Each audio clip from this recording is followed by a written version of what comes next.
Hello friends, welcome to SSC coaching centre. दोस्तों, आज के वीडियो में जो गणित के क्वेश्चन है बहुत ही इंपॉर्टेंट है दोस्तों, मिस मत करना, स्किप भी मत करना, पूरा वीडियो जरूर देखना।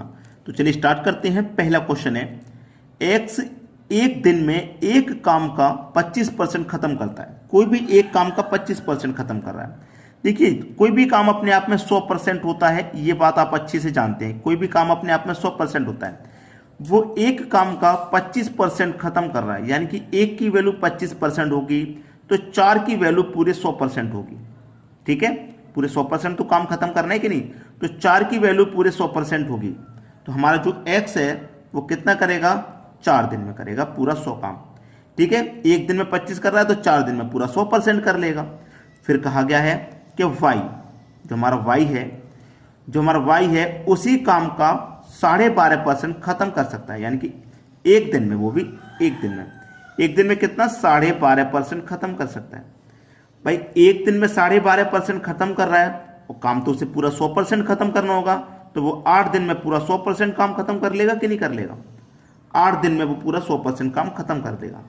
तो हमारा जो एक्स है वो 4 दिन में खत्म कर रहा है काम को, जो वाई है वो 8 दिन में खत्म कर रहा है। काम कितना है, दोनों का एलसीएम ले लो, पता चल जाएगा। 4 और 8 का एलसीएम 8 हो जाएगा।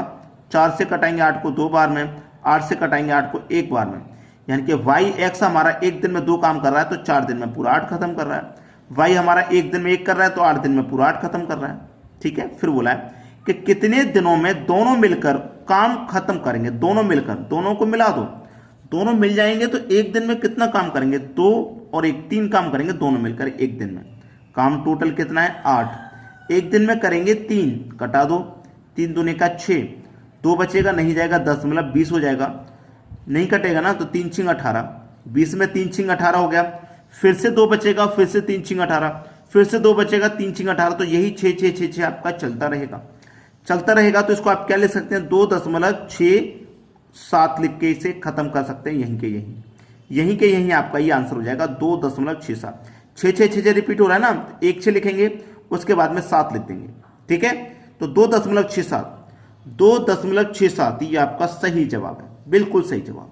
ठीक है, चलिए अब देखेंगे अगला सवाल। अगला सवाल है, 10 महिलाएं 6 दिनों में एक काम कर सकती हैं।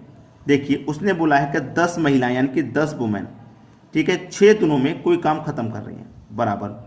फिर बोला है कि 6 पुरुष 5 दिन में काम को खत्म करना है, 5 दिन में। ठीक है, फिर बोला है 8 बच्चे यानी कि 8 चाइल्ड काम को कितने दिन में, 10 दिन में खत्म करें।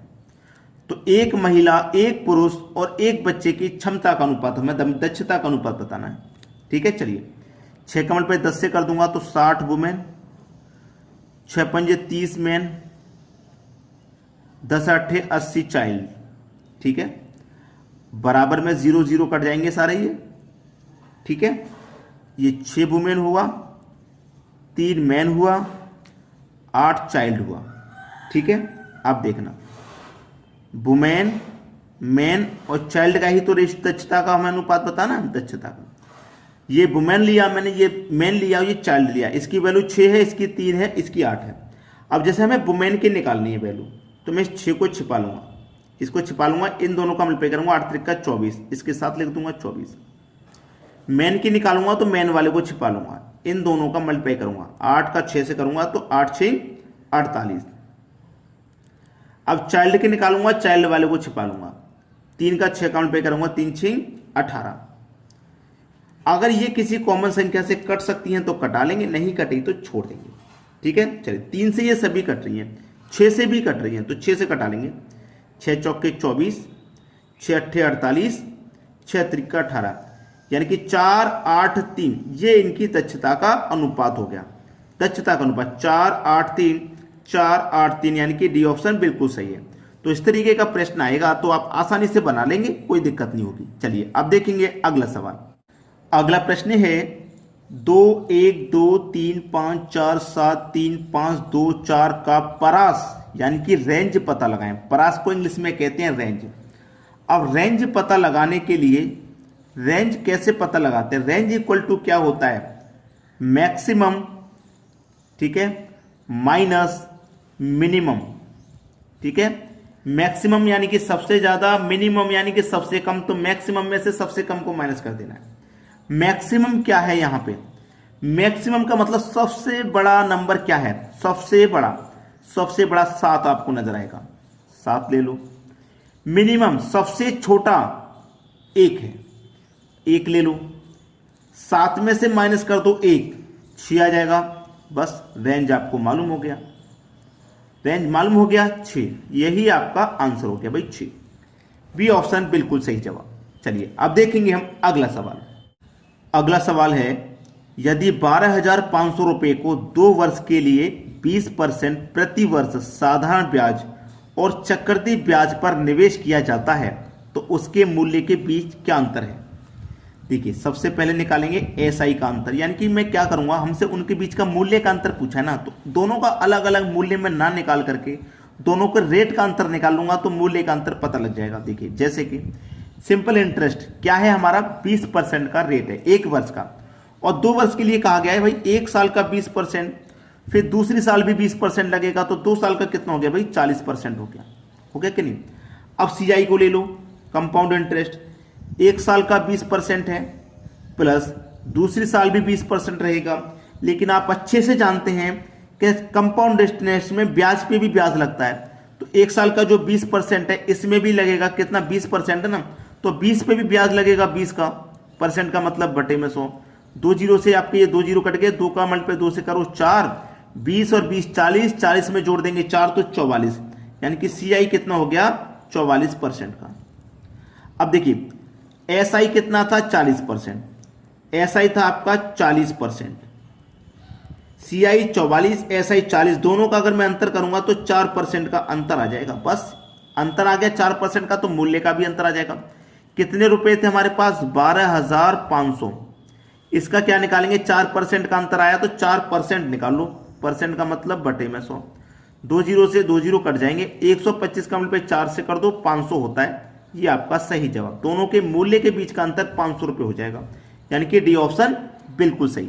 चलिए अब देखेंगे अगला सवाल।